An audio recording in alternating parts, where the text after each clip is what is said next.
विश्वोत्पत्त्यादिहेतवे तापत्रयविनाशाय गोविन्दाय कृष्णाय वयं नुमः। श्रीकृष्णाय वयं नुमः। कर्तुराज्ञया प्राप्यते परं कर्म किं परं कर्म तज्जडं कृतिमहोदलो पतनकारणं फलमशाश्वतं गतिनिरोधकम् ईश्वरार्पितं निश्चयाकृतं चित्तशोधकं मुक्तिसाधकं कायवाङ्मन कार्यमुत्तमं पूजनं जप चिन्तनं क्रमा जगत ईशधीयुक्तसेवनम् अष्टमूर्तिभृदेवपूजनम् उत्तमस्तवादुच्चमन्दत चित्तजं जप ध्यानमुत्तमम् आज्यधारया श्रोतसासमम् सरलचिन्तनं विरलतत्परम् भेदभावना सोऽहमित्यसौ भावनाभिदा पावनीमता भावशून्यसद्भावसुस्थिते भावनाबलात् भक्तिरुत्तमा हृस्तले मनः स्वस्थता क्रिया भक्तियोगबोधाश्च निश्चितम् वायुरोधना लीयते मनः जालपक्षिवद्रोदसाधनम् चित्तवायव चित्क्रियायुता शाखयोर्द्वयी शक्तिमूलका लयविनाशने उभयरोदने लयगतं पुनर्भवति नो मृतम् प्राणबन्धनाल्लीनमानसम् एकचिन्तना नाशमेत्यद नष्टमानसोत्कृष्टयोगिनम् कृत्यमस्ति किं स्वस्तितिं यत कृत्यमस्ति किं स्वस्तितिं यत। भगवान रमण महर्षि ने सारी साधनाओं का जो अंतिम फल है वो कहा हृस्तले मन स्वस्थता क्रिया। चाहे वो भक्ति मार्ग हो, योग मार्ग हो, ज्ञान मार्ग हो, आखिर में हमारा मन जो है वो स्व में स्थित होना चाहिए, अपने स्वरूप में स्थित होना चाहिए। तो ये साधनाओं का फल है। पहले कर्मयोग बताया, भक्ति योग बताने के पश्चात भक्ति योग में 3 साधना बताई, पूजा, जप और चिंतन। अभी भगवान ने प्राणायाम की साधना बताई। तो प्राणायाम के द्वारा हम अपने मन के ऊपर नियंत्रण कर सकते हैं, क्योंकि प्राण का और मन का आपस में गहरा संबंध है। जैसी हमारी प्राण श्वास की गति होती है वैसा हमारा मन होता है। मन में अगर उद्वेग की भावना आती है, क्रोध की भावना आती है, तो हमारी श्वास की गति बढ़ जाती है। ये हमारा अनुभव है, अनुभव सिद्ध है। तो कहा गया कि प्राण के द्वारा श्वासों को अगर हमने नियंत्रण किया प्राणायाम से, तो हम अपने मन के ऊपर नियंत्रण कर सकते हैं। तो वायु रोधनात् लीयते मन जाल पक्षिवत रोध साधन। जैसे पक्षी को पकड़ने के लिए हम जाल बिठाते हैं, वैसे ही मन रूपी पक्षी को पकड़ने के लिए प्राणायाम का जाल जब बिठाते हैं तो उस समय मन शांत हो जाता है। चित्तवायव चित्क्रियायुता शाखयोर्द्वयी शक्ति मूलका। तो मन प्राण की दो शक्तियां हैं, एक है क्रिया शक्ति, एक है चित्त शक्ति, जिसे ज्ञान शक्ति कहते हैं। चित्त, चित्त यानी ज्ञान, चित्त युता, चित्त चित्त युता, वायव क्रियायुता। वायु यानी प्राण के द्वारा प्राणायाम, जो हमें क्रिया यानी कर्म। तो शक्ति, एक ही शक्ति के दो रूप है। शास्त्रयोर्द्वयी शक्ति, मूल में एक शक्ति है लेकिन दिख रहे हैं दो, एक क्रिया शक्ति है और एक ज्ञान शक्ति। चित्त यानी ज्ञान शक्ति, जिससे हमें ज्ञान होता है, समझ में आता है, सोचते हैं, विचार करते हैं, स्मृति आती है, ये सब चित्त की शक्ति। यहां मन नहीं कहा गया, क्या शब्द आया? चित्त और चित्त, दो शब्द है। और वायव क्रियायुता, वायु क्रिया से युक्त है। हमारे अंदर कितनी शक्ति है ये हमें कर्म के द्वारा पता चलता है। अगर हम चलने से हमारे अंदर कितना शक्ति है, बोलने की कितनी शक्ति है, सुनने की कितनी शक्ति है, ये कर्म जब हम करेंगे तब ये शक्ति का पता चलता है। शक्ति का क्षय हो रहा है या वृद्धि हो रही है, ये तभी मालूम पड़ता है। शास्त्रयोर्द्वयी शक्ति मूलका। सिद्धांत ये है कि जो ज्ञान शक्ति है वो सत्व गुण से युक्त है और जो क्रिया शक्ति है वो रजोगुण से युक्त है।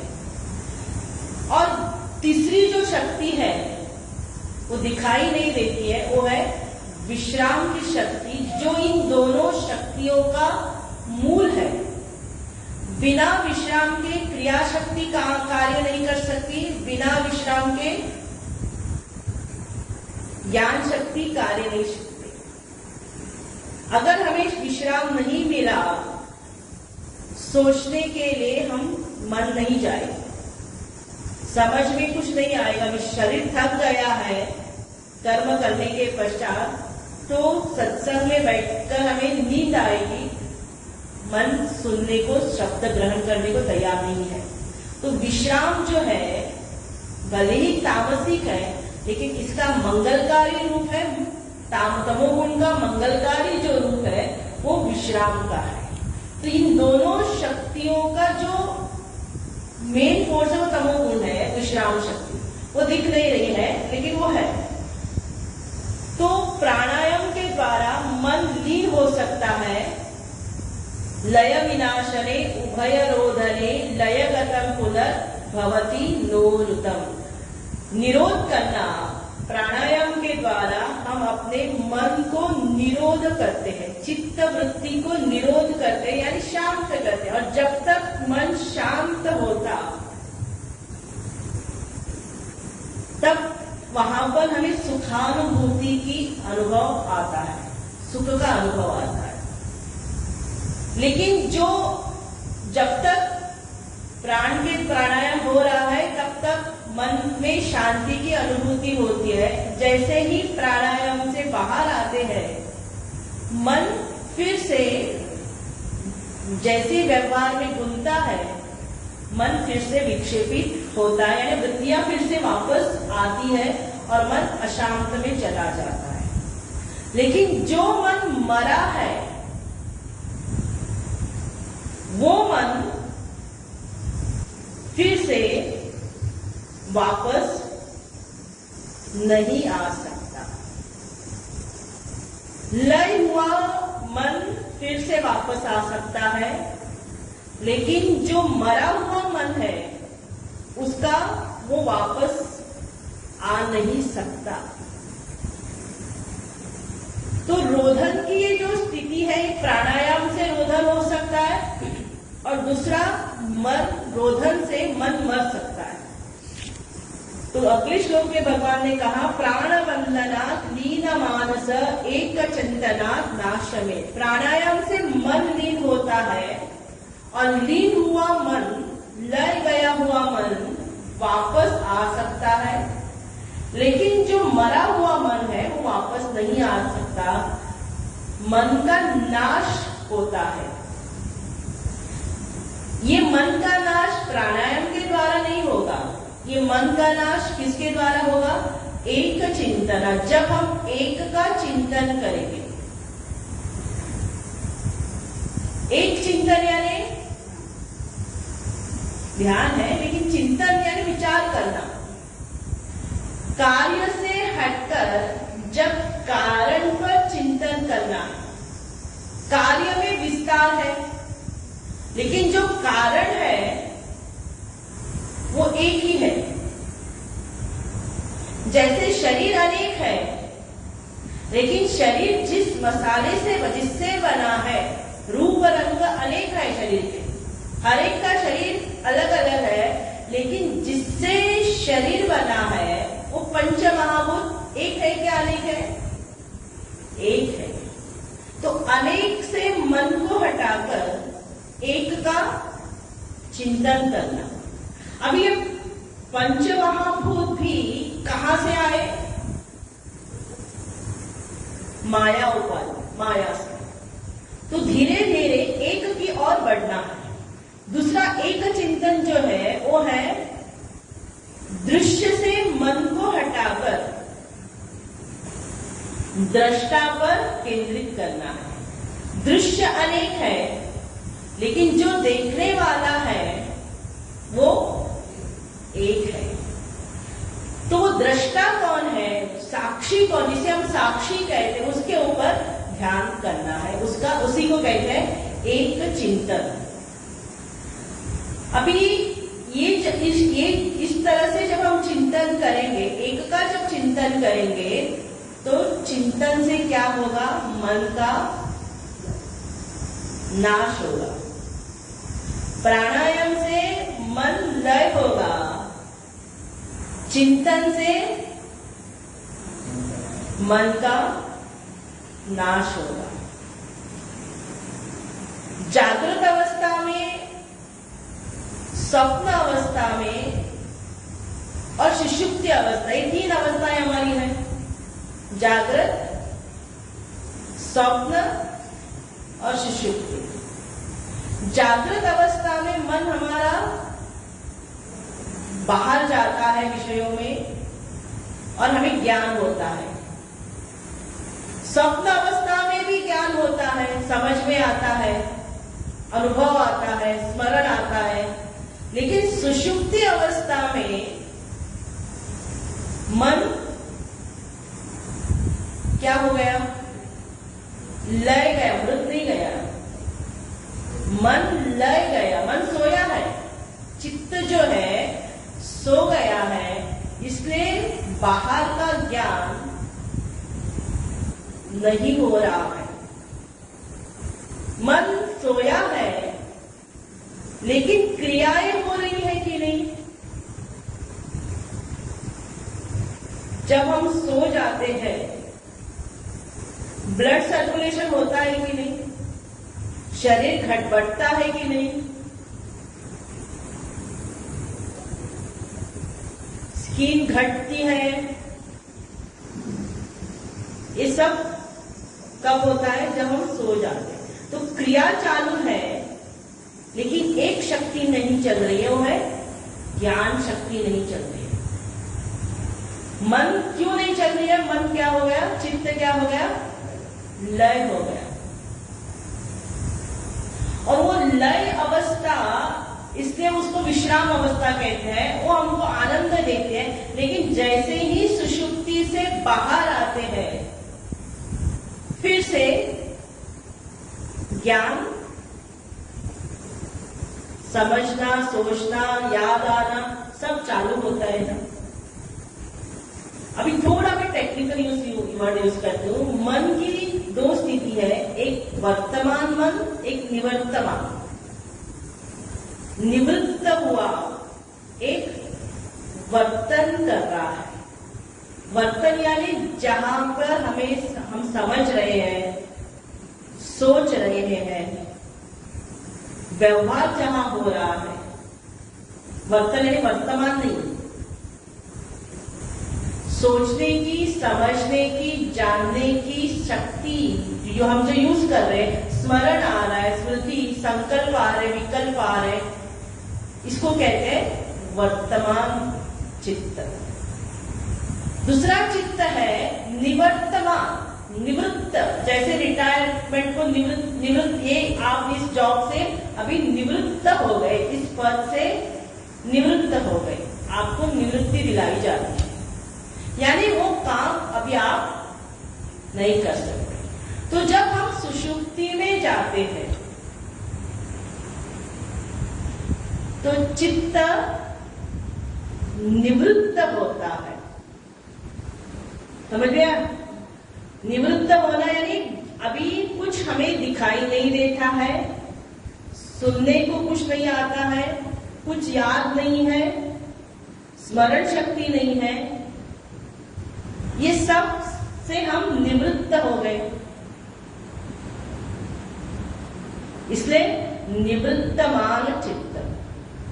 वर्तमान यानी जैसे ही जागृत में आ गए और स्वप्न अवस्था में आ गए, चित्त वर्तमान में जाता है, व्यवहार में जाता है, समझने की, सोचने की, जानने की प्रक्रिया आरंभ होती है।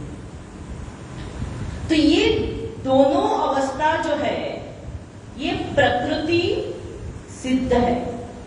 जागृत अवस्था, स्वप्न अवस्था और सुषुप्ति अवस्था ये प्रकृति से सिद्ध है।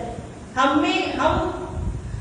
जागृत अवस्था में हमारा कोई रोल है कि इस समय जागृत अवस्था हो कि इस समय, ये प्रकृति द्वारा सिद्ध है कि नहीं। सुषुप्ति अवस्था भी प्रकृति के द्वारा सिद्ध है, लेकिन जब हम प्रयत्न करते हैं,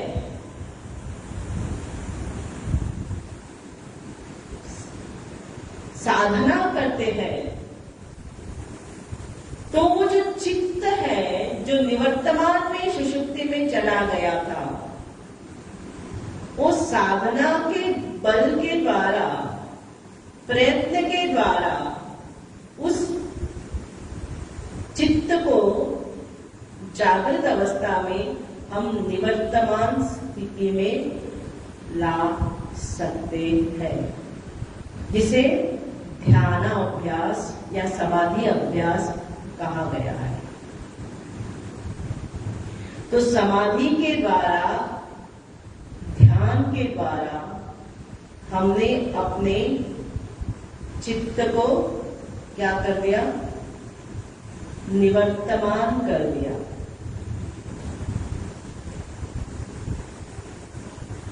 चित्त में अभी कोई वृत्ति आती नहीं है, चित्त विफल नहीं होता, बाहर की परिस्थिति जैसे भी हो, लेकिन हमारा चित्त जो है वो प्रशांत रहता है।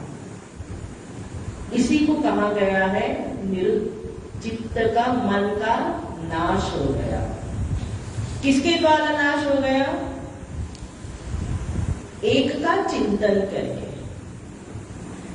ध्यानाभ्यास में जब हम चिंतन करेंगे, ध्यानाभ्यास में ऐसे ही बैठना नहीं है, प्राणायाम करके फिर चिंतन करना है, विचार करना है। तो चिंतन के लिए हमारा अंतःकरण, हमारा चित्त सात्विक होना चाहिए। चित्त, मन व्यस्त नहीं होना चाहिए। अति व्यस्त चित्त जो है, व्यस्त यानी बहुत विचार आ रहे हैं, मन इधर उधर लगा हुआ है, तो व्यक्ति चिंतन नहीं कर सकता। तीसरा है मन सूक्ष्म होना आवश्यक है। मन अगर स्थूल चीजों में अटका हुआ है तो सूक्ष्म का चिंतन, विचार नहीं कर सकता। सूक्ष्म सूक्ष्म का चिंतन करने के लिए मन का सात्विक होना आवश्यक है। अगर मन राजसिक है, रजस से भरा हुआ है, वह ध्यानाभ्यास में, चिंतन में उसका मन लगेगा नहीं। और चौथी जो जरूरत है, मन आग्रही नहीं होना चाहिए। आग्रह करता है ना, ऐसा ही होना चाहिए, वैसा ही होना चाहिए, मैं जो सोचता हूं, जो समझ मुझ मेरे जैसा होना चाहिए, ये आग्रह जो है वो चित्त में नहीं आना चाहिए। ऐसा जो चित्त बना है वही चित्त, वही मन चिंतन कर सकता है। यानी रजस नहीं होना चाहिए, मन सूक्ष्म होना चाहिए, आग्रही नहीं होना चाहिए, व्यस्त नहीं होना चाहिए। ये चार चीजें आवश्यक है। तो ध्यान के लिए ये चार चीजें बहुत बहुत जरूरी है। कोई आग्रही है, व्यस्त है, वो ध्यानाभ्यास नहीं कर सकता। वो जो ध्यान आप करते हैं वो प्राणायाम के द्वारा कुछ समय के लिए आपका मन लय होता है, लेकिन मन का नाश नहीं होता। वहां पर शांति की अनुभूति आती है, लेकिन कुछ समय के लिए। लेकिन सच में अगर आपको विश्राम चाहिए, मनोनाश चाहिए, तो केवल एक का चिंतन करके ही संभव हो सकता है। तो ऐसा जो मन है, भगवान कहते हैं नष्ट मानसः उत्कृष्ट योगिनः कृत्यमस्ति किं स्वस्थितिं यतः। उत्कृष्ट योगी वह है जिसका मन क्या हो गया, नाश, पूरी तरह से नाश हो गया। अभी भगवान पूछते हैं कृत्य अस्ति किम स्वस्थितिं यतः। उसके लिए कुछ कार्य करना शेष रह जाता है। जो अपने स्व में स्थित हुआ है उसके लिए कोई कार्य करना शेष नहीं रहता। यत् प्राप्तव्यमस्ति, जब तक कुछ प्राप्त करना है तब तक कर्तव्यमस्ति।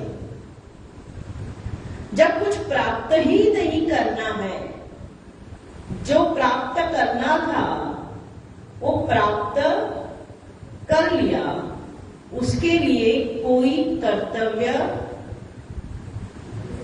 नहीं रहता, उसके लिए कोई कर्म शेष नहीं बचता। क्योंकि वो कहां स्थित है, स्व में स्थित है।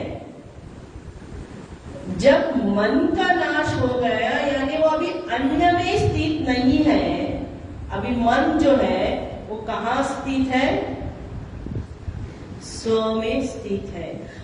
उसने अपने प्रयत्न के द्वारा, ध्यानाभ्यास के द्वारा अपने मन को स्व में स्थित किया। अभी मन अन्य कहीं और जाने का प्रयत्न भी नहीं करता है और उसको जरूरत भी नहीं लगती, क्योंकि वो अपने आनंद में, ब्रह्मानंद की अनुभूति में मजा ले रहा है। उसको जो प्राप्त करना था वो प्राप्त कर लिया, उसके लिए और कोई कर्म ही शेष नहीं है। ज्ञानी पुरुष के लिए कोई कर्तव्य शेष रहता है, कोई कर्म शेष, कोई डूज डोंट्स कुछ नहीं रहते हैं, क्योंकि उसको जो चाहिए वो ऑलरेडी उसको मिल गया है। जब तक प्राप्त करना है तब तक कर्म करना पड़ेगा। ऐसा जो योगी है जिसने अपने मन को स्व में स्थित करा दिया, भगवान कहते हैं वह उत्कृष्ट योगी है।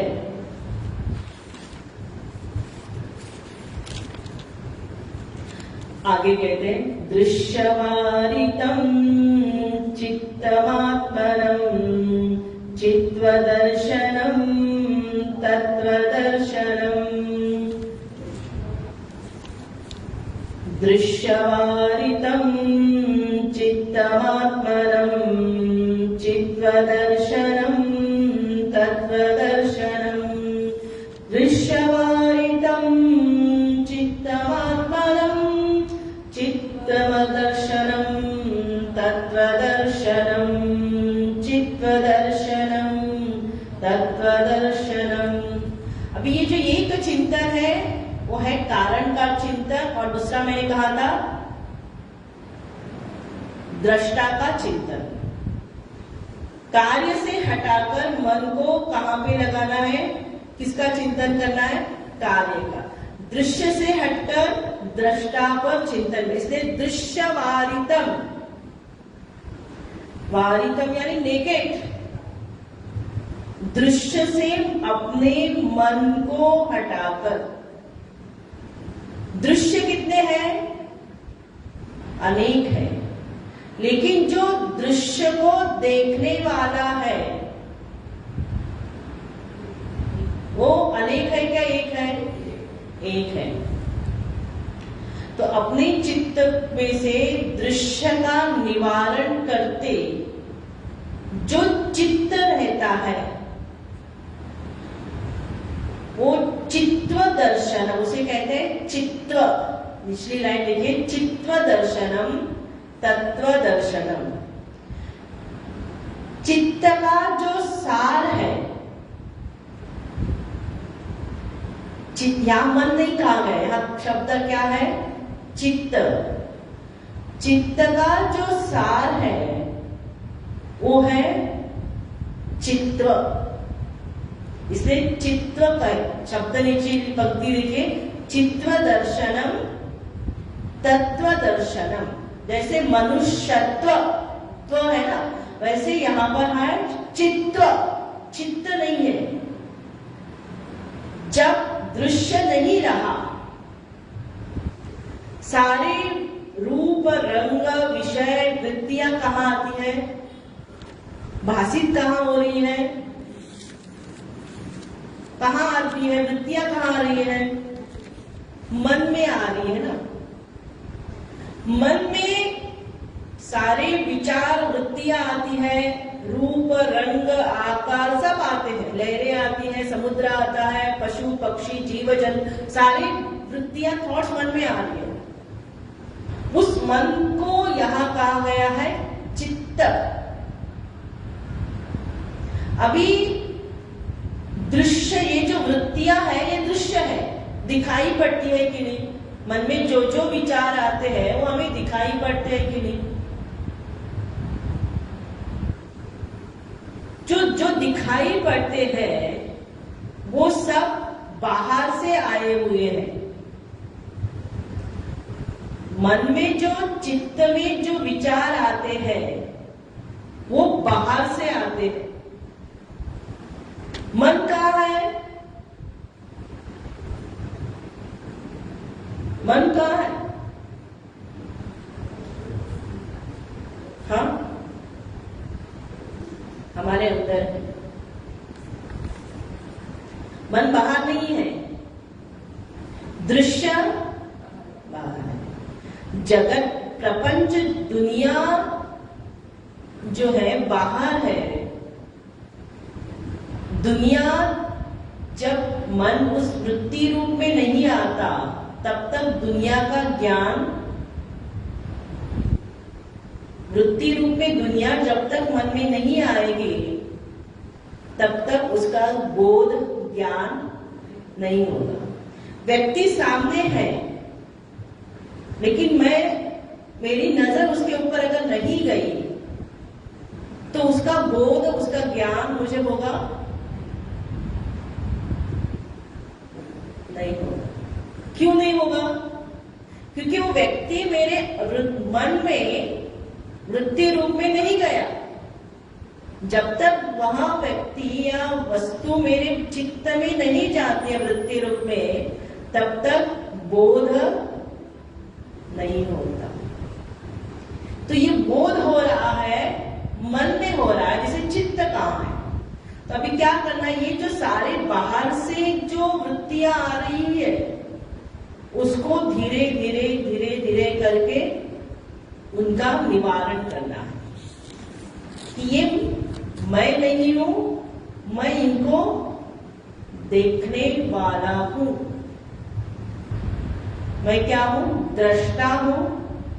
दृश्य से मन को हटाकर दृष्टा पर मन को फोकस करना चाहिए। अभी जब तक दृश्य है, जब तक विचार है, तब तक चित्त है, दृष्टा है, साक्षी है, ये सब नाम है। मन को ही चित्त कहा। अभी दृश्य प्रपंच नहीं रहा। क्या नहीं रहा? विचार मन में आना, वृत्तियां आना बंद हो गई। तब वह जो चित्त है, वह जो मन है, उसे कहा गया है चित्त दर्शनम। कठिन है।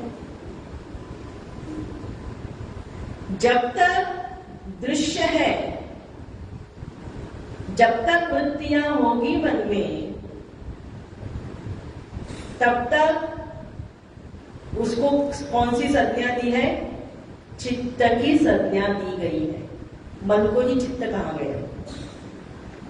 लेकिन जैसे ही धीरे धीरे सारे दृश्य लुप्त होते हैं, नष्ट होते हैं, तो वो जो चित्त जो बचता है, वो जो शेष रहता है, उसको चित्त न कहकर उसे कहा गया है चित्त। क्या कहा गया है?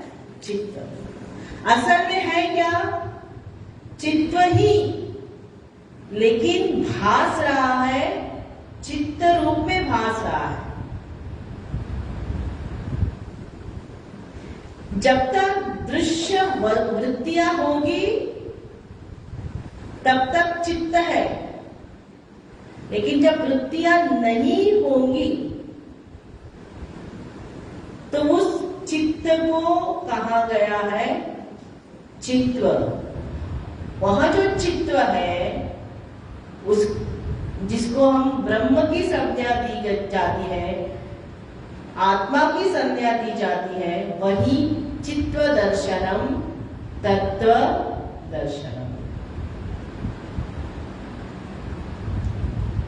पकड़ में आया?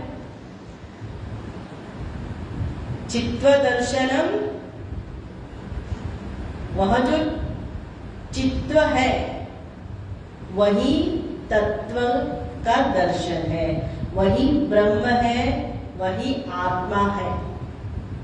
जब तक दृश्य है तब तक चित्त है, दृष्टा है।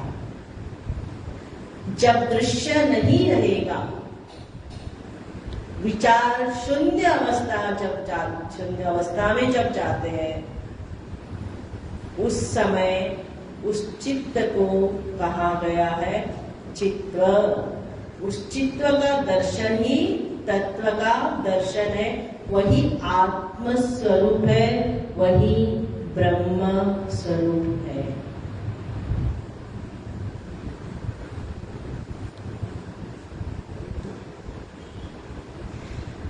लेकिन जो दृश्य है,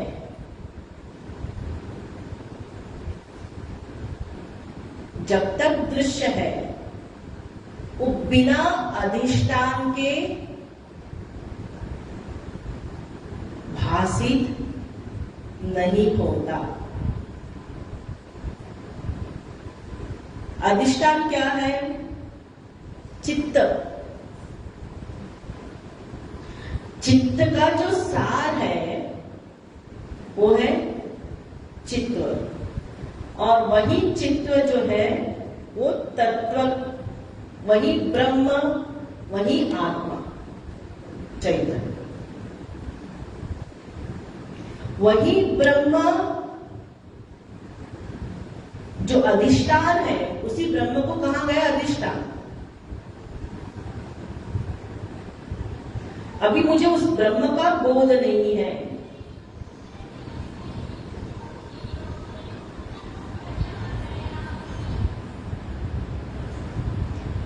क्योंकि चित्त है, मन है, और मन को मैं सत्य मान बैठी हूं। मन है कि नहीं है, वो आगे कहेंगे, आगे है कुछ लोग। मन है तो वृत्तियां हैं, वृत्तियां आती है मन में, वृत्तियां बाहर से आती है। वृत्तियों का अधिष्ठान क्या है? मन, मन जिसे चित्त कहा है, और चित्त का जो अधिष्ठान है वो क्या है? चित्त। पकड़ में? कृपया अपना मोबाइल साइलेंट पर रखिए।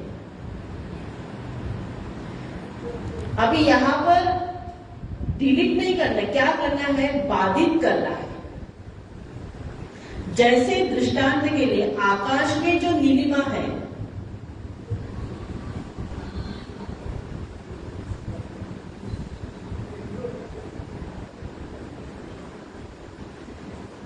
क्या आकाश में नीलिमा है?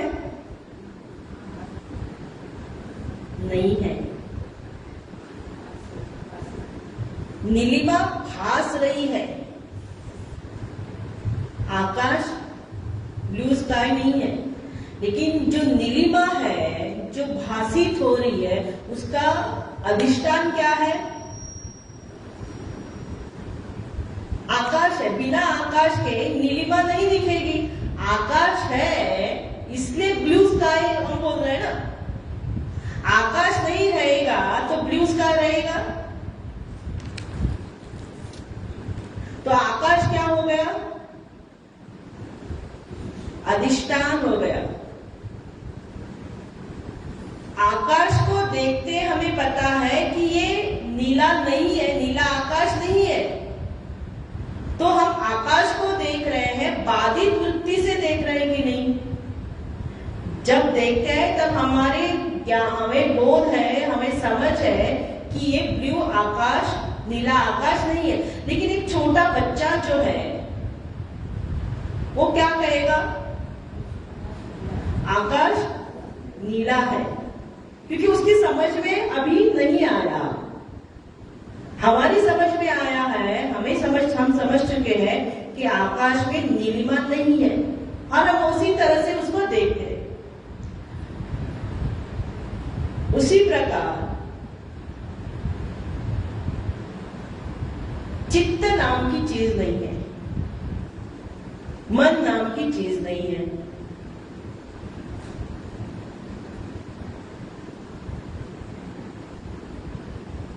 आकाश नहीं, नीलापन नहीं है, ये मानने को हम तैयार हैं। लेकिन जैसे ही मैंने कहा चित्त नहीं है, ये हम मानने को तैयार नहीं है।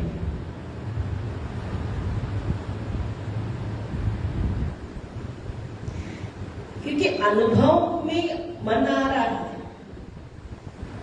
वृत्तियां आ रही है,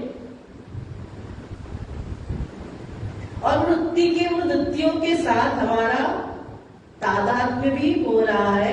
और वृत्तियां हमें सुख भी देती है, दुख भी देती है। दोनों वृत्तियों, दोनों का कारण है। एक सुख का कारण है, दुख का कारण। एक सुखाकार वृत्ति आएगी, एक दुखाकार वृत्ति। लेकिन शास्त्र क्या कहता है?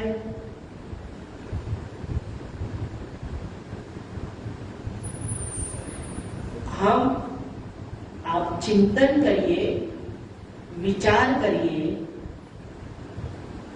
जो वृत्तियां आती है जाती है,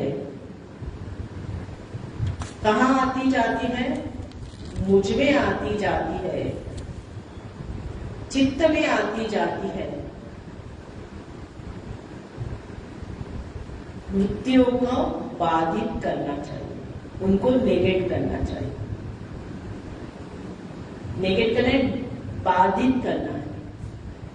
यानी ये जो जितने भी दृश्य है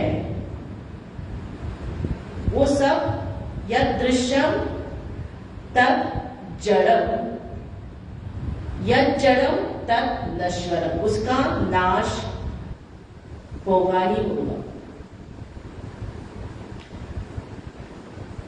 वृत्तियां आएगी जाएगी, लेकिन मैं कभी आता जाता नहीं, मैं वही हूं। वृत्तियां मुझ में आती है, ठहरती है, मुझे सुखी करती है, मुझे दुखी करती है और जाती है। जब मैं उसके वृत्तियों के साथ तादाद में करता हूं तो ये दो अनुभव मेरे अंदर आएंगे। अभी इन वृत्तियों के साथ हमें तादात्म्य नहीं करना है।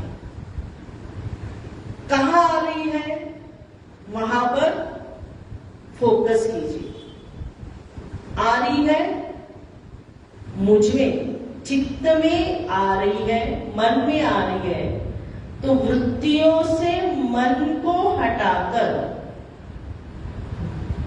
जहां से वृत्तियां आती है उस चित्त में अपने मन को लगाने का प्रयत्न करिए।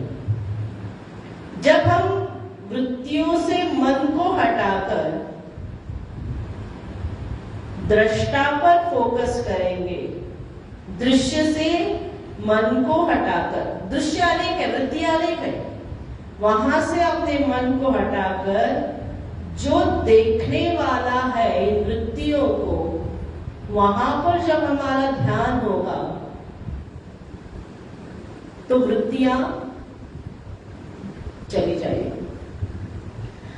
अभी जब वृत्तियां ही नहीं रही, जो बचा है, जो दृष्टा है, जिसे अभी चित्त कहा है, वही उसी का नाम है चित्त। जो दृष्टा है, जिसे हम साक्षी कहते हैं, दूसरी भाषा में चित्त को ही साक्षी कहा है, दृष्टा कहा है। दृश्य है इसलिए दृष्टा है, दृश्य नहीं तो उसको दृष्टा साक्षी भी हम नहीं कह सकते। वो केवल और केवल क्या है? चित्त है, आत्मा है, ब्रह्म है। क्लियर?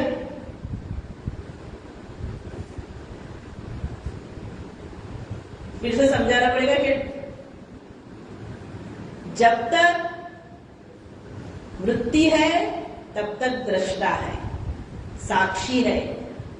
ये सब नाम है, दृष्टा, साक्षी, मन, चित्त। लेकिन जैसे दृश्य हट गए, उसको हम दृष्टा भी नहीं कह सकते, उसको हम चित्त भी नहीं कह सकते, साक्षी भी नहीं कह सकते। वो केवल चित्त है, तत्व है, आत्म स्वरूप है, ब्रह्म स्वरूप ही है। वो मैं हूं। दृश्यवारितम चित्तमात्मनम चित्तदर्शनम तत्वदर्शनम। इसकी एक अच्छी भाषा वहां पर आत्मबोध में आती है। संसार स्वप्न तुल्यो ही राग द्वेषानुसंकुलः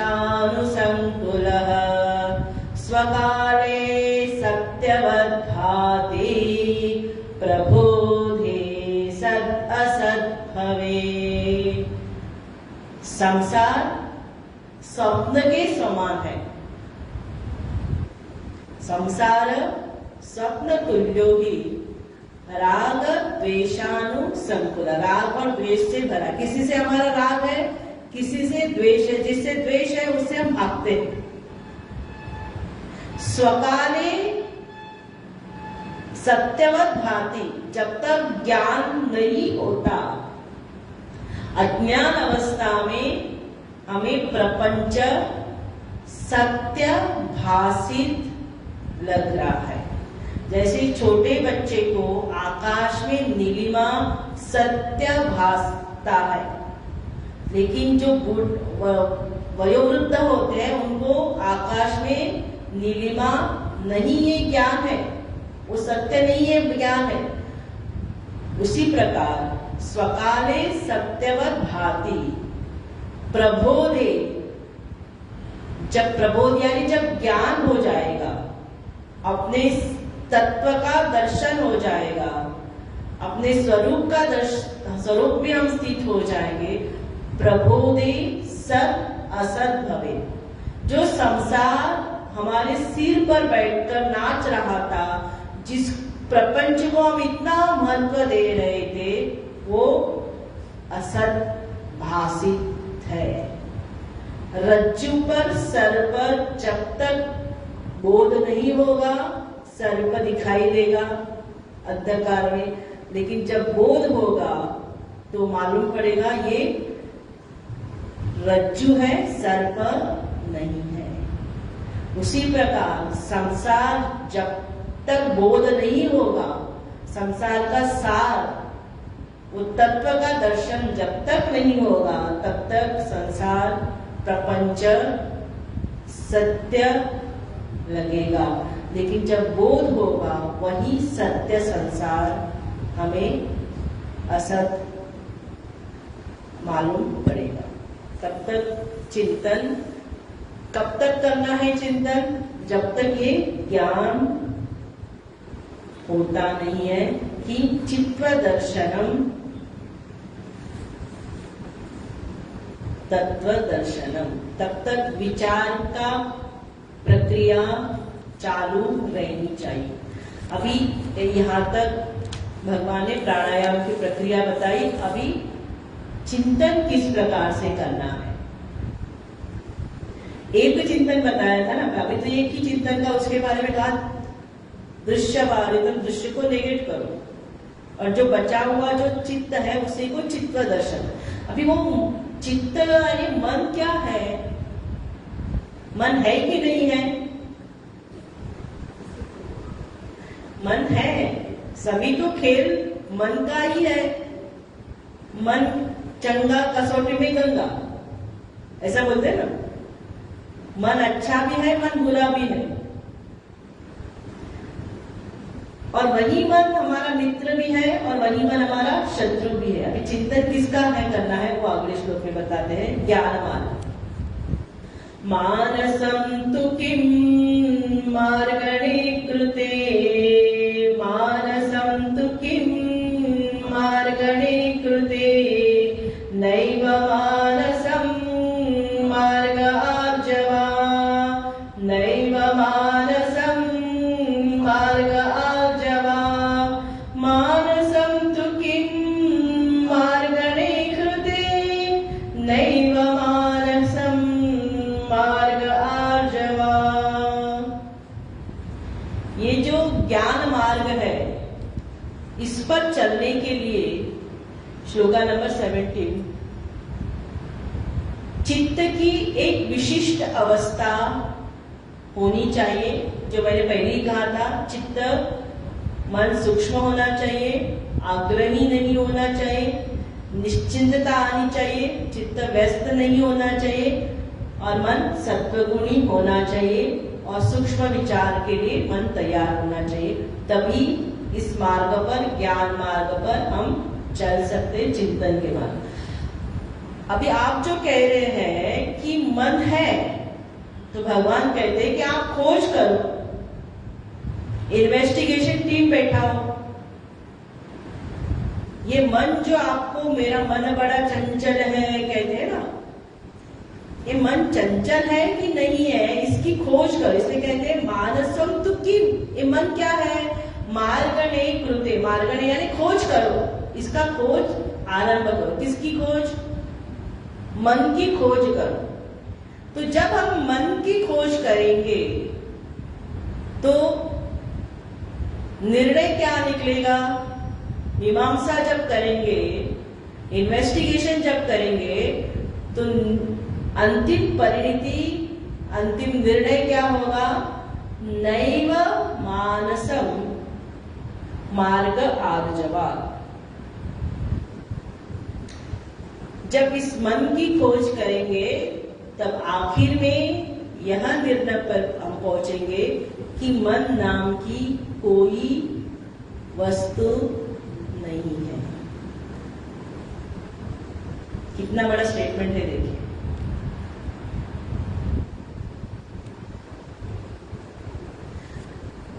अभी मन कहाँ है? क्या मस्तिष्क को मन कहा जाता है? नहीं। क्या शरीर को मन कहा जाता है? क्योंकि शरीर जब मर जाता है मस्तिष्क जल जाता है कि नहीं? खोपड़ी जल जाती है ना। शरीर जल गया लेकिन मन जला क्या?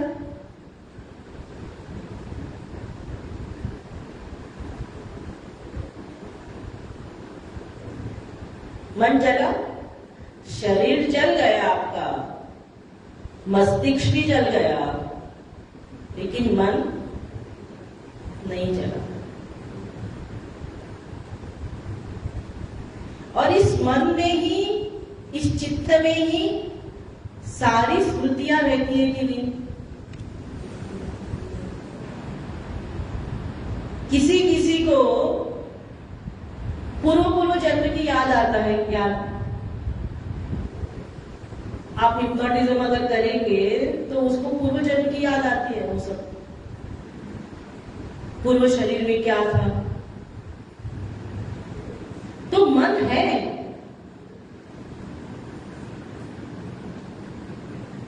शरीर मर गया लेकिन मन नहीं मरा। और यही मन अगले शरीर में भी वही मिलेगा।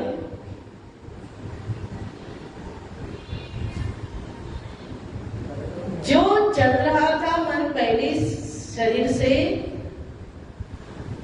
वही मन अगले शरीर में भी वही आएगा। बाहर शरीर बदल जाएगा, बाहर की परिस्थिति बदल जाएगी, संबंध बदल जाएगा, लेकिन जो मन पहले था वही मन की यात्रा आगे चलती है। इसलिए मन जो है सूक्ष्म शरीर का अवयव है। लेकिन शास्त्र कहता है, और हमारा जो अनुभव है, दोनों आपस में मिलते हुए हमको दिखते नहीं है। दिखते हैं क्या? हमारा अनुभव है कि मन नाम की चीज है। शास्त्र कह रहा है मन नहीं है। मन हमारा दुखी है, क्रोधित है, विकार, मन में विकार आ रहे हैं, मन में उत्तेजना आ रही है, इस सब मन में आ रहा है और हम कहते हैं हमारा अनुभव सिद्ध है। और आप कह रहे हैं कि मन नाम की चीज नहीं है, मन ही नहीं है।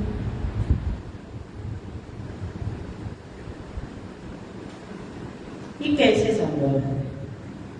तो कहा आप खोज करिए, इन्वेस्टिगेशन करिए, इन्वेस्टिगेशन टीम लगाइए। अगले श्लोक में कहते हैं मन क्या है?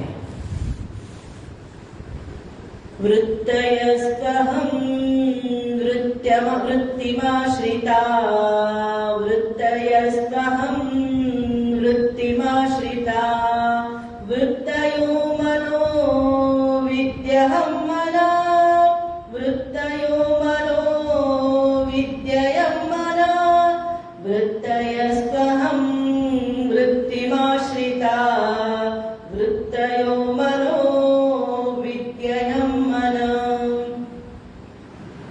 वृत्तयः त्वम् अहं वृत्तिमाश्रिता। ये मन क्या है? वृत्ति रूपा मन। अभी निर्णय क्या लिया? मन यानी फ्लो ऑफ थॉट्स। वृत्तयः मनः, फर्स्ट कंक्लूजन लिया। फर्स्ट कंक्लूजन, वृत्ति ही मन है। अभी वृत्तियां कितनी है, इस पर खोज कीजिए। कितनी वृत्तियां आती हैं दिन भर में? हजारों आती हैं, काउंटलेस आती है।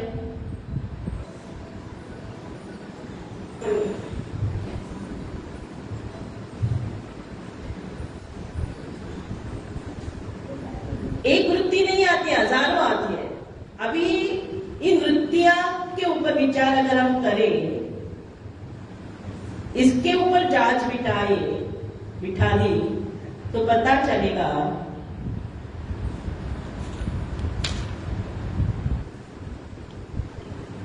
दो ही वृत्तियां हैं। कितनी वृत्तियां हैं? पहला निर्णय आया, मन वृत्ति है, वृत्ति रूपा मनः। पहला निर्णय लिया, वृत्तयः मनः, वृत्ति ही मन है। दूसरा आया, अगर वृत्ति मन है तो वृत्तियां तो अनेक है। जब वृत्तियों को हम देखेंगे तब ये निर्णय आएगा कि दो ही वृत्ति है। हाँ, दो कैसे? एक है अहम वृत्ति और दूसरी है इदम वृत्ति। अहम और इदम। तो मन में वृत्तियों का प्रवाह चालू है। एक समय में एक ही वृत्ति आती है, एक समय में दो वृत्ति नहीं आएगी। वृत्ति का विषय एक हो सकता है और विषय एक होने के पश्चात वृत्तियां अनेक हो सकती है। जैसे आप उस फोटोग्राफ को देखें, पिक्चर को अगर देखें आश्रम में लगाई हुई, तो उसमें अनेक लोग बैठे हुए आपको दिखाई देते हैं, नजर आते हैं। अभी विषय है वृत्ति का गया फोटो पर, बैठे हुए आश्रम में लोग वहां दिखाई दे रहे हैं। अगर आप उन लोगों को जानते हैं, कोई है अभी कोई नहीं है, विषय आ गया आश्रम का, इनॉग्रेशन वृत्ति आ गई, सामने आ गए, वो दृश्य आ गया, स्मृति कौन सी स्मृति आ गई? आश्रम की इनॉग्रेशन की स्मृति आ गई और वहां पे बैठे हुए मौजूद हुए लोग सब सामने आ गए। और अगर मैं किसी को जानती हूं तो फिर मन कहाँ गया? एक विषय से दूसरे विषय, एक व्यक्ति के ऊपर अगर मेरा मित्र है, उस पर मेरा ध्यान गया, अभी कहाँ होगा, क्या होगा, हो गया कि नहीं? विषय एक है लेकिन वृत्तियां क्या हो गई? अभी अनेक हो गई। जैसे आप अपने घर का विषय, मत परिवार के बारे में विषय आ गया, परिवार में बेटी है, बेटा है, दामाद, पोता, पोती, सास, ससुर, परिवार एक है लेकिन वृत्तियां इसके बारे में, पोते के बारे में, पोती के बारे में, नातिन के बारे में विचार अनेक आ गए कि नहीं? विषय एक है लेकिन वृत्तियां अनेक हो गई। तो ये जो सारी वृत्तियां हैं, इसको कहा गया है इदम। क्या है? इदम। और जहां ये वृत्तियां आती है वो कौन है? अहम। हाँ, माका येता मजा मला विचार येता न्ही? हाँ, कितें? मजा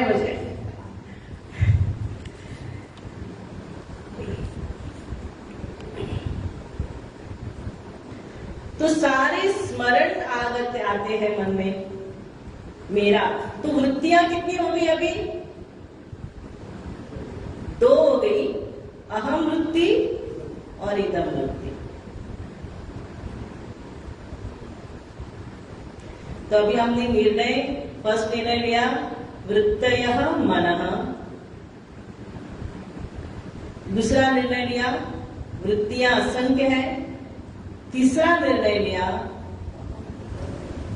वृत्तियां असंख्य नहीं है, 2 ही वृत्ति है, अहम वृत्ति और इदम वृत्ति।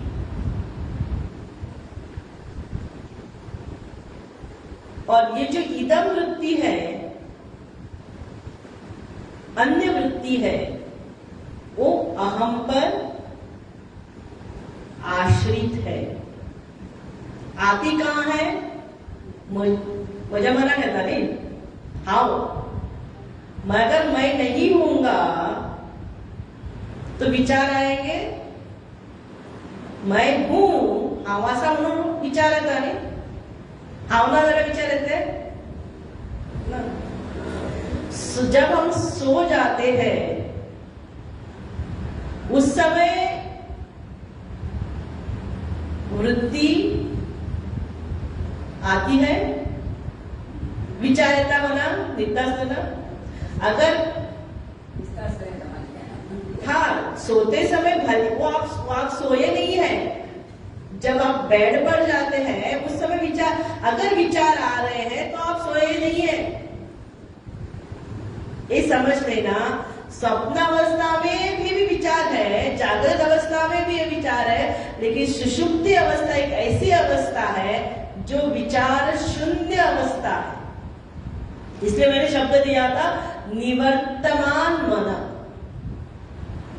मन निवृत्त हो गया, कारोबार से निवृत्त हो गया, विचारों से निवृत्त हो गया। जब तक विचार इवन ये भी विचार जो है वो भी लुप्त हो जाएगा। मुझे सोना है, इस विचार ने मुझे क्या कर दिया? मुझे अन्य विचारों से अलग कर दिया। मुझे अभी नींद की सारी यौनिंग आने लगी, जम्भाई आने लगी, शरीर थकने लगा, आंख सोने को जा रही है ना, हम ये करते हैं ना, ऐसे आंख बंद होती है, सुनने को नहीं जा रहा है, कुछ काम थकावट के कारण हम सब काम को बोल झकमा अलग हो जाते, ऐसे बोलते हैं ना। उस समय कुछ नहीं करना चाहते हैं और सब छोड़कर ये वृत्ति ने हमें सारी वृत्तियों से क्या कर दिया? धर्म से अलग कर दिया। और हम बिस्तर पर लेटे हैं, बिस्तर पर लेटे हैं, लेकिन फिर भी विचार है सोना है, कल ये करना है, इतने बजे उठना है। लेकिन धीरे धीरे ये विचार भी क्या हो गया? लुप्त हो गया। सोने का विचार भी चला गया। ना हमें शरीर का भान है, न समय का भान है, न देश का, न काल का। उसे कहते हैं सुषुप्ति अवस्था। ये जो अवस्था है ये प्रकृति सिद्ध है, लेकिन जब हम ध्यानाभ्यास करेंगे, ध्यानाभ्यास में यही करना है कि सारे वृत्तियों को हटाना है। जहां से वृत्ति आती है वहां पर फोकस करना है, ध्यान केंद्रित करना है। और जहां आती है वो क्या तत्व है, वो कौन है, ये मन क्या है, इस पर जब हम विचार करते हैं तो धीरे धीरे वृत्ति शांत होती है। अभी पता चला कि वृत्ति ही मन है। जैसे समुद्र में लहरें आती जाती है, आती है ना, बिना लहरें समुद्र तो नहीं है। और लहरें कितनी है? असंख्य है। लहरों में एक आकार है,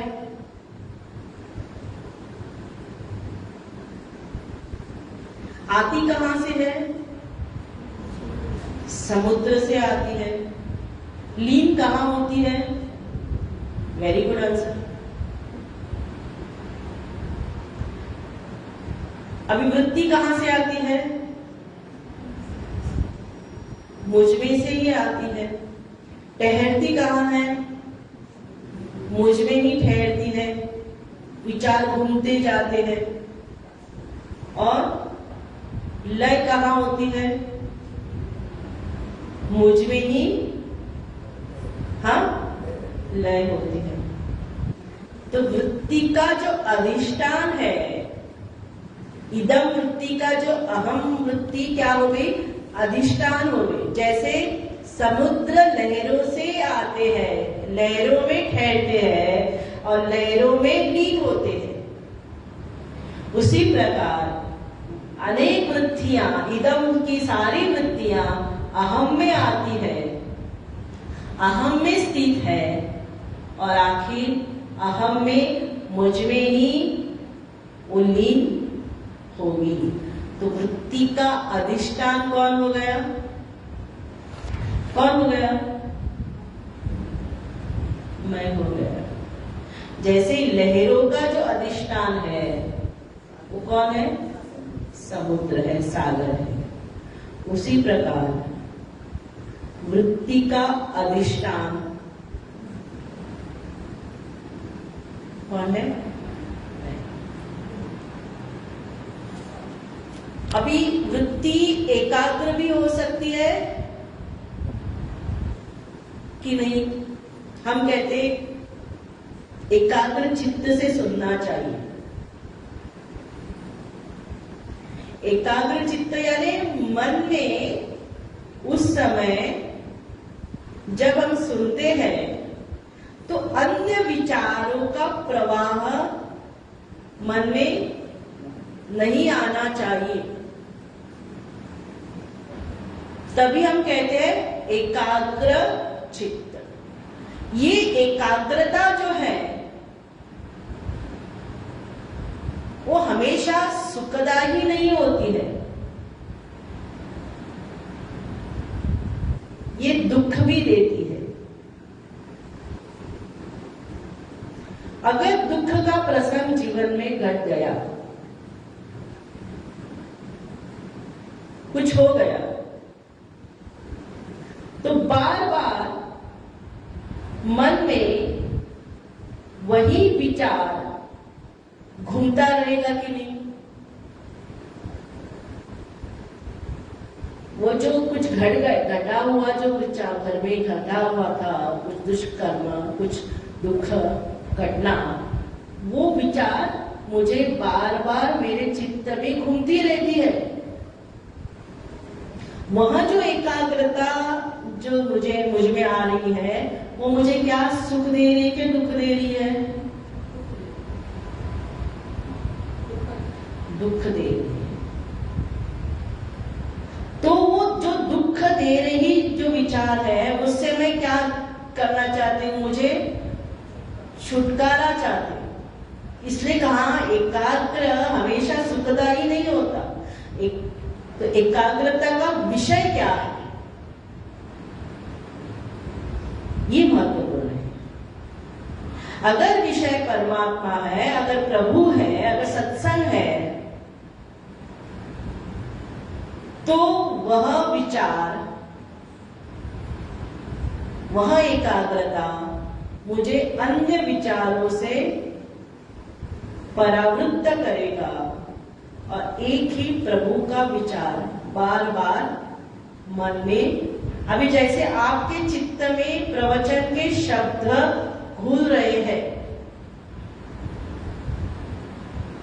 तो इन शब्दों, मेरी वाणी से जो शब्द निकल रहे हैं, वो आपके कर्ण रंध्र से वो आवाज को, शब्द को पकड़ रहे हैं और शब्द को पकड़कर आपके अंतःकरण में क्या कर रहे हैं?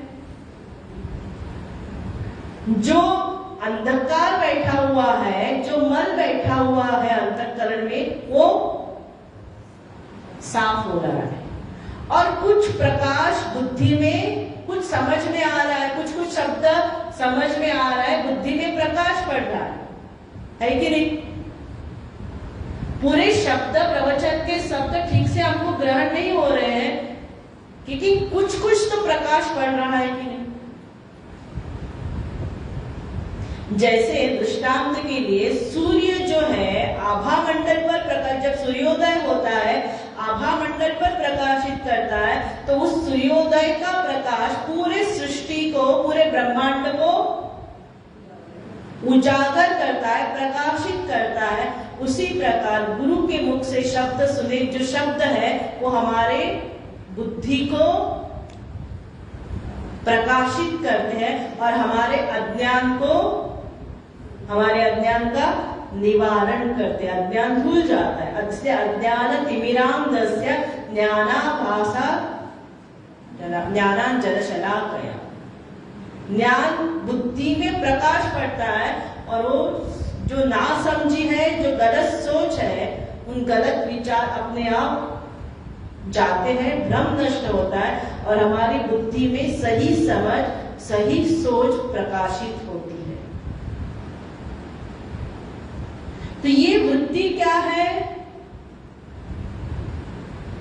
लहरों के समान है। अनेक लहरें आती है और एक लहरें आती है सुनामी की तरह, जो सबको बहा के ले जाती है। जब वर्षा ऋतु आती है, बादल आता है, घोर वर्षा होती है, तो वो सबको अपने घेरे में ले जाती है कि नहीं? उसी प्रकार ये वृत्तियां भी हमारे मन को कहां लेके जाएगी, हमें पता नहीं चलता। क्यों नहीं चलता? क्योंकि उस वृत्तियों को खान पान किसने दिलाया? हमने ही दिलाया।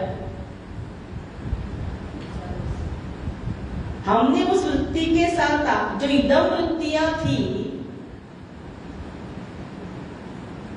उस वृत्ति के साथ हमने तादात्म्य किया। ध्यायतो विषयान पुंसः संगस्तेष, उसके साथ संग, कामना की वृत्ति आ गई, कामना की वृत्ति के साथ हमने संग किया।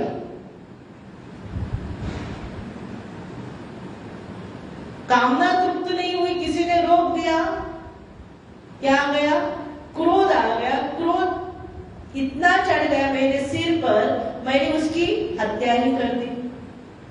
सामने कौन है वो उसके बारे में सोचा नहीं, विचार नहीं किया। कोई वरिष्ठ जन है, वो मुझे रोक रहा है, उसके बारे में न सोचकर मेरे हाथ में जो आता है उसको मारकर छोड़ दिया। एक वृत्ति ने मुझसे गलत कर्म करवा दिया और मैंने अपनी पूरी जिंदगी, पूरा जीवन क्या किया? क्योंकि उस समय मेरे विचारों पर मेरा काबू नहीं रहा, कंट्रोल नहीं रहा, नियंत्रण नहीं रहा। क्योंकि उस वृत्ति को मैंने सच मान लिया और वृत्ति जहां पर लेना, उस वृत्ति के साथ मैंने संग किया और इस संग होने के कारण जो वो वृत्ति जहां पर मुझे लेना चाहती थी, वहां लेकर उसने मुझे पटक दिया। लेकिन ध्यान में हमें क्या करना है? वृत्ति के साथ तादात्म्य नहीं करना है। जस्ट बी अ विटनेस, साक्षी भाव की तरह उन वृत्ति को आते देखना है।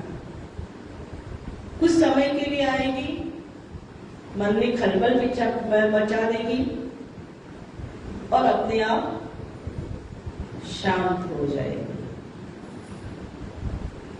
तो ये वृत्ति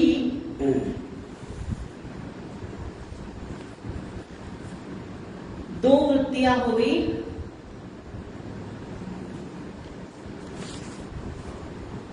अहम वृत्ति और इदम वृत्ति। और जो इदम वृत्ति है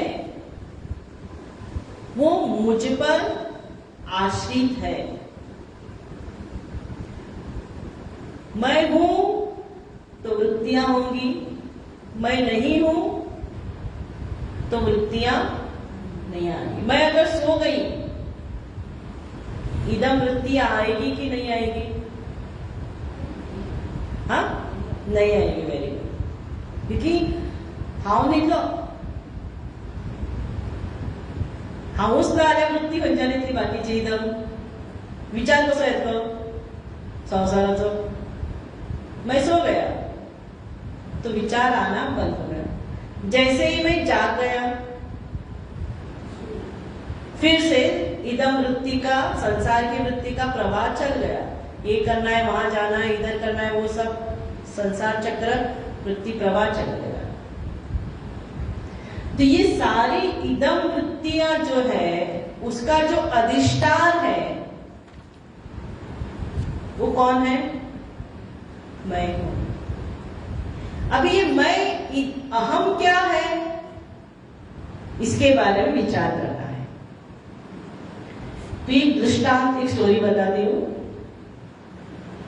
किसी की शादी थी, वर वधु पक्ष में दोनों पक्ष आए थे और एक व्यक्ति, अनजाना व्यक्ति वहां पर आया और शादी के काम बहुत होते हैं, तो दोनों पक्षों को उन्होंने सहायता की। जो कुछ काम था सब करता था और अच्छे से करता था। वर के पक्ष को लगता था कि वधु के पक्ष का होगा, वधु के पक्ष को लगता था कि वर की। वो इतना घुल मिल गया था सबके बीच में, सबके साथ फ्रेंडशिप हो गई। इनको लगता था उनका, उनको लगता था इनका। अभी शादी हो गई, जाने का समय आया था, तो किसी ने पूछा, वर के पक्ष ने पूछा वधु के पक्ष को, ये तुम्हारे कौन लगते हैं? तो बोले हमारे नहीं है, कोई मित्र नहीं, कोई जान पहचान। बोले तुम्हारे हैं? बोले हमारे भी नहीं। जब उस अनजाने व्यक्ति की जांच शुरू होने लगे तो उसको लगा कि मेरे ऊपर अभी जांच कमीशन बैठा लगी है, लोग पूछ रहे हैं, ये वधूवर पूछ रहे, वर वाले पूछ रहे कि मैं कौन हूं। इससे अच्छा मैं यहां से क्या करूं, निकल जाऊं, किसी को कोई खबर नहीं। उसी प्रकार जब ये अहम की हावाचे हम खोज करते गए, मैं कौन हूं, ये अहंकार कौन है, इसकी जब ये हम खोज करेंगे तो ये अहंकार भी चला जाएगा। अभी क्या है अगले श्लोक में, अहमयं कुतो भवति चिन्वता, अहमयं कुतो भवति चिन्वता, ऐपतत्यहं निज विचारणम्, अहमयं कुतो भवति चिन्वता, ऐपतत्यहं निज विचारणम्, ऐपतत्यहं निज विचारणम्। अहमयं कुतो, मैं कौन हूं? ये अहम जो हम कह रहे हैं, हाव दिन रात मैं करके हम बोल रहे हैं, ये मैं कौन हूं? भवति चिन्वता, इसके बारे में जब हम विचार करेंगे तो अयि पतत्यहम, वो अहम जो है पतन हो जाएगा। निज, जब इसकी निजता के, अहम की निजता पर जब खोज करेंगे, जांच बिठाएंगे तो ये गलित हो जाएगा।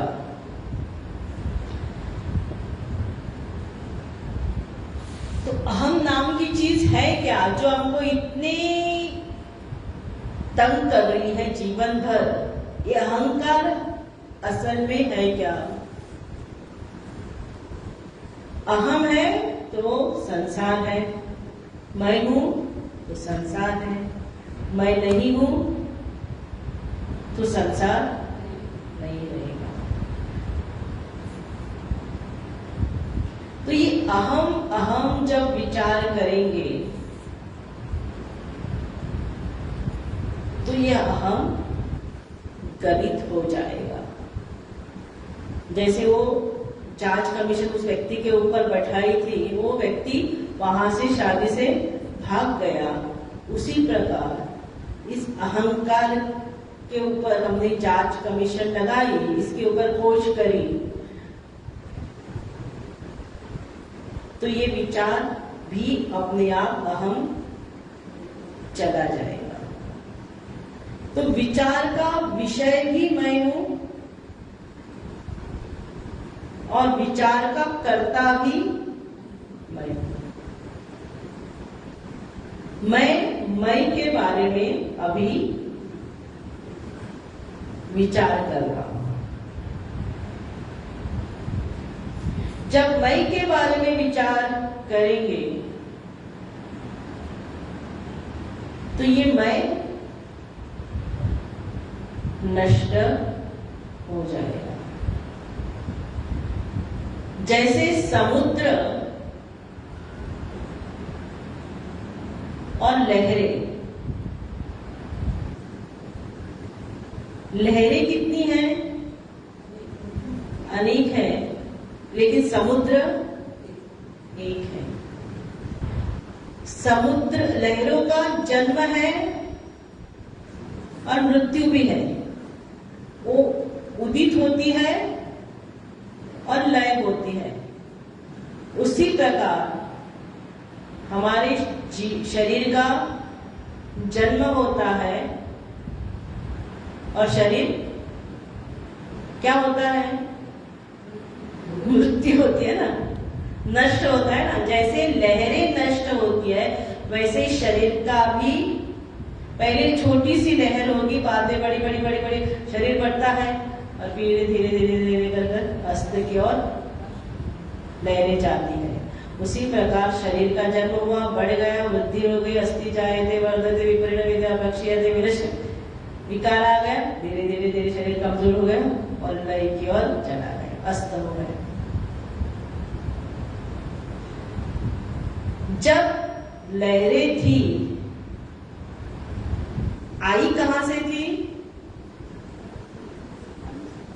हाँ, समुद्र।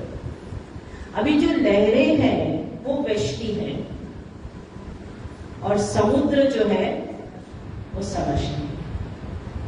और जो लहरें हैं वहां पर आप अपने आप को देखिए, मैं।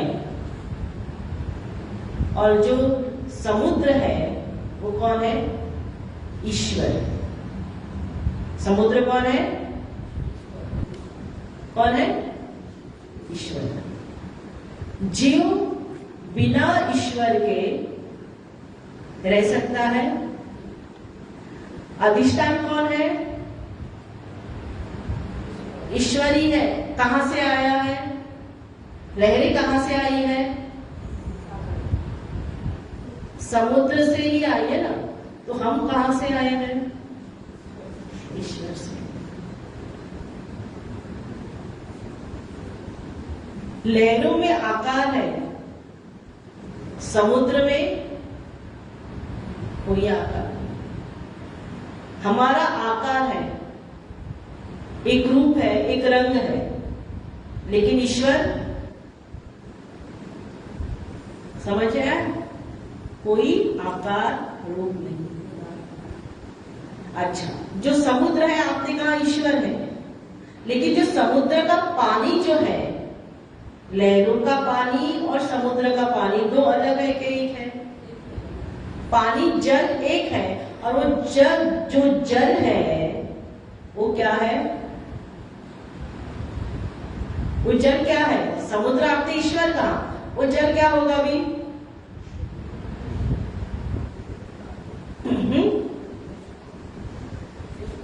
व्यष्टि। लहरें व्यष्टि हो गई, समुद्र समष्टि हो गई, तो जल क्या हो गया? हाँ, जल क्या हो गया? ब्रह्म।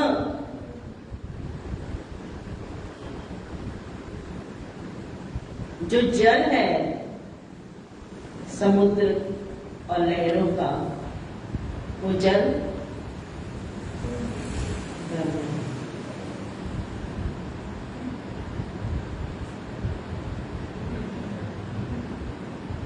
कठिन असा जल में कोई आकार नहीं है। समुद्र का, सागर का एक नाम है, लेकिन जल का कोई आकार नहीं है। मूल क्या है? जल ही है।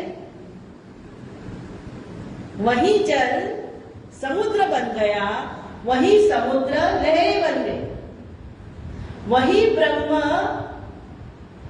ईश्वर बन गया, और वही ईश्वर से वैष्णवी प्रकृति आ गई। हम सब सारे कौन है?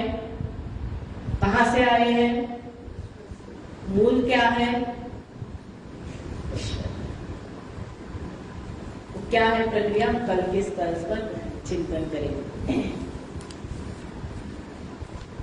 आरती करेंगे, पंखा बंद करिए और फैन बंद।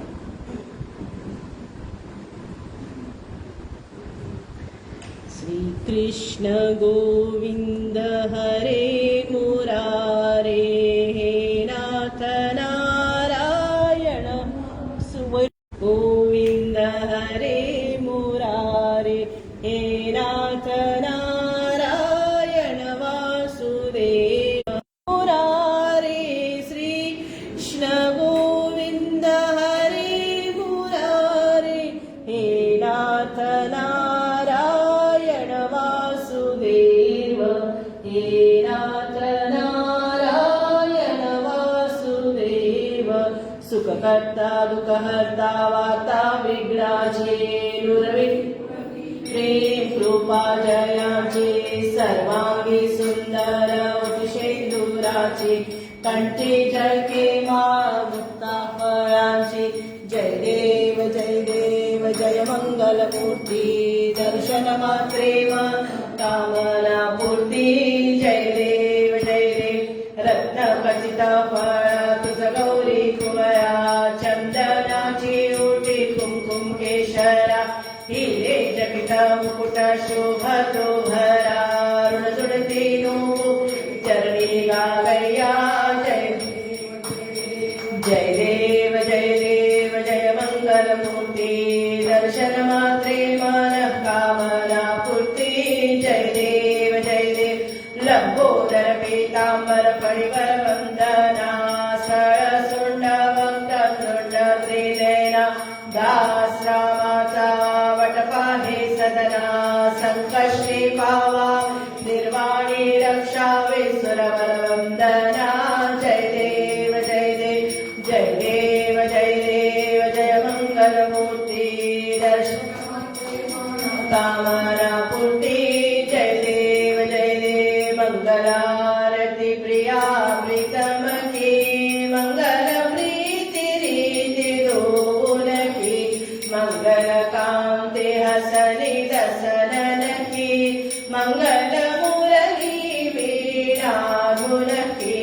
मंगलारती मंगल बलिक त्रिभंगी हरि की, मंगल सेवा सब सहचर की, मंगल सिर चंद्रिका मुकुट की, मंगल छवि नयन में अटकी। मंगलारती मंगल छटा पवी अंग अंग की, मंगल गौर श्यामर सरंग की, मंगल अब्धि कट्टि प्रियरे पटकी, मंगल चित्रमणि नटकी। मंगलारती मंगल शोभा कमल नयन की, मंगल माधुरी मृदुल बैन की, मंगल वृंदावन मग अटकी, मंगल क्रीडन जमुना तट की। मंगलारती मंगल चरण अरुण तरुवन की, मंगल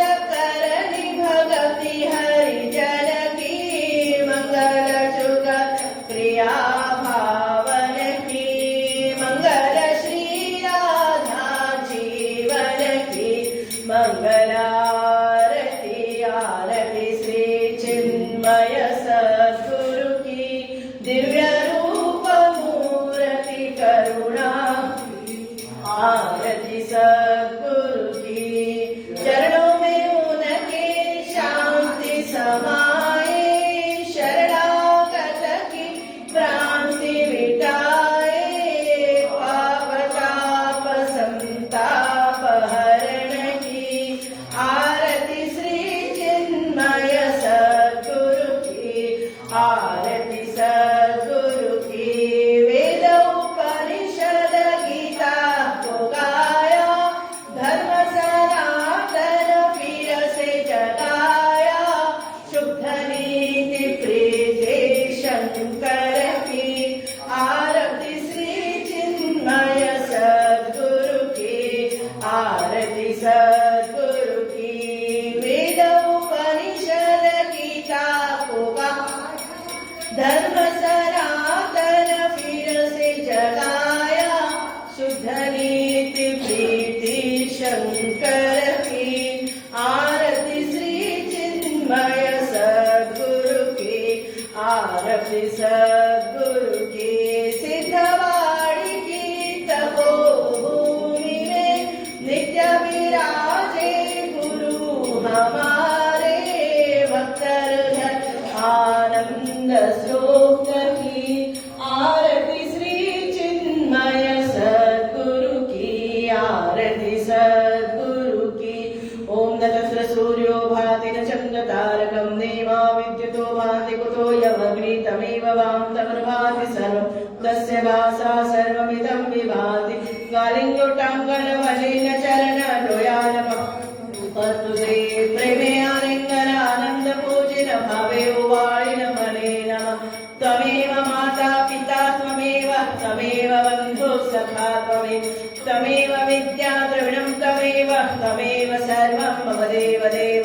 कायेन वाचा मनसेन्द्रिये बुद्ध्यात्मना वा प्रकृते स्वभावात् करोमि यज्ञं सकलं परस्मै नारायणाय समर्पयामि। अच्युतं केशवं रामनारायणं कृष्णदामोदरं वासुदेवं हरिं श्रीधरं माधवं गोपिकावल्लभं जानकीनायकं रामचन्द्रं। हरे राम राम राम हरे हरे, हरे कृष्ण कृष्ण कृष्ण हरे हरे राम राम हरे हरे, हरे कृष्ण कृष्ण कृष्ण। बोलिए श्री चिन्मय विघ्नेश्वर भगवान की जय, श्री चिन्मय महादेव भगवान की जय, श्री राधावर कृष्ण चंद्र भगवान की जय, पवन सुत हनुमान की जय, सद्गुरुनाथ महाराज की जय। ओम पूर्णमद पूर्णमिदं पूर्णात् पूर्णमुदच्यते पूर्णस्य पूर्णमादाय पूर्णमेवावशिष्यते। ओम शांति।